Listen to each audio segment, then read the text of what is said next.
ओम श्री परमात्मने नमः। जय श्री कृष्ण। श्रीमद् भगवद गीता एकादशो अध्याय। अध्याय का नाम। इस अध्याय में अर्जुन के प्रार्थना करने पर भगवान ने उनको अपने विश्व रूप के दर्शन करवाए हैं।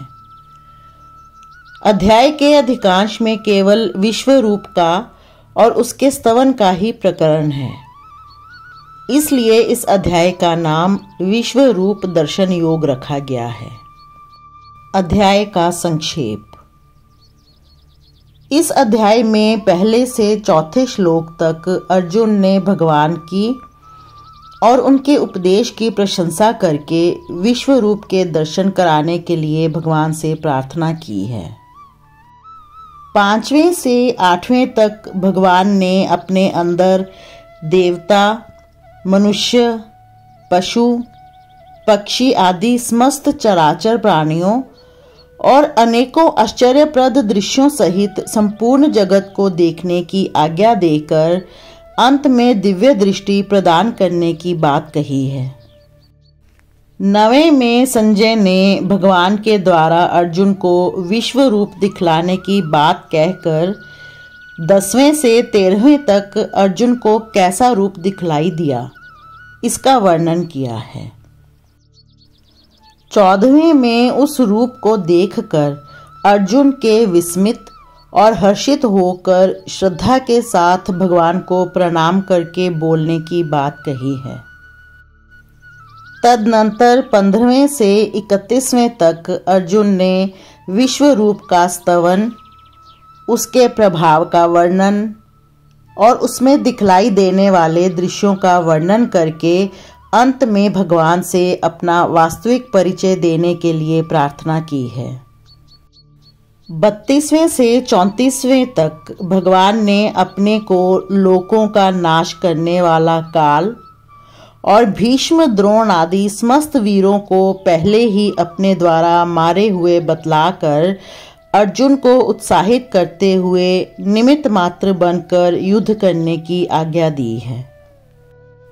इसके बाद 35वें में भगवान के वचन सुनकर आश्चर्य और भय में निमग्न अर्जुन के बोलने का प्रकार बताकर 36वें से 46वें तक भगवान की स्तुति, उनको नमस्कार, उनसे क्षमा याचना और दिव्य चतुर्भुज रूप का दर्शन कराने के लिए प्रार्थना करने का वर्णन है। 47वें और 48वें में भगवान ने अपने विश्व रूप की महिमा और उसके दर्शन की दुर्लभता बतलाकर 49वें में अर्जुन को आश्वासन देते हुए चतुर्भुज रूप देखने की आज्ञा दी है। 50वें में चतुर्भुज रूप के दर्शन कराकर फिर मनुष्य रूप होने का संजय ने वर्णन किया है। 51वें में अर्जुन ने भगवान का सौम्य मानव रूप देखकर सचेत और प्रकृतिगत होने की बात कही है। तदनंतर 52वें और 53वें में भगवान ने अपने चतुर्भुज रूप के दर्शन को दुर्लभ बतलाकर 54वें में अनन्य भक्ति के द्वारा उस रूप का दर्शन, ज्ञान और प्राप्त होना सुलभ बतलाया है। फिर 55वें में अनन्य भक्ति का स्वरूप और उसका फल बतलाकर अध्याय का उपसंहार किया है। संबंध। 10वें अध्याय के 7वें श्लोक तक भगवान ने अपने विभूति तथा योग शक्ति का और उनके जानने के महात्म्य का संक्षेप में वर्णन करके 11वें श्लोक तक भक्ति योग और उसके फल का निरूपण किया।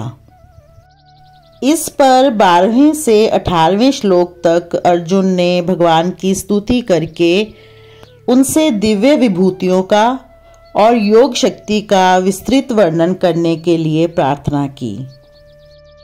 तब भगवान ने 40वें श्लोक तक अपनी विभूतियों का वर्णन समाप्त करके अंत में योग शक्ति का प्रभाव बतलाते हुए समस्त ब्रह्मांड को अपने एक अंश में धारण किया हुआ कहकर अध्याय का उपसंहार किया। इस प्रसंग को सुनकर अर्जुन के मन में उस महान स्वरूप को, जिसके एक अंश में समस्त विश्व स्थित है, प्रत्यक्ष देखने की इच्छा उत्पन्न हो गई। इसीलिए इस 11वें अध्याय के आरंभ में पहले 4 श्लोकों में भगवान की और उनके उपदेश की प्रशंसा करते हुए अर्जुन उनसे विश्व रूप का दर्शन कराने के लिए प्रार्थना करते हैं। जय श्री कृष्ण।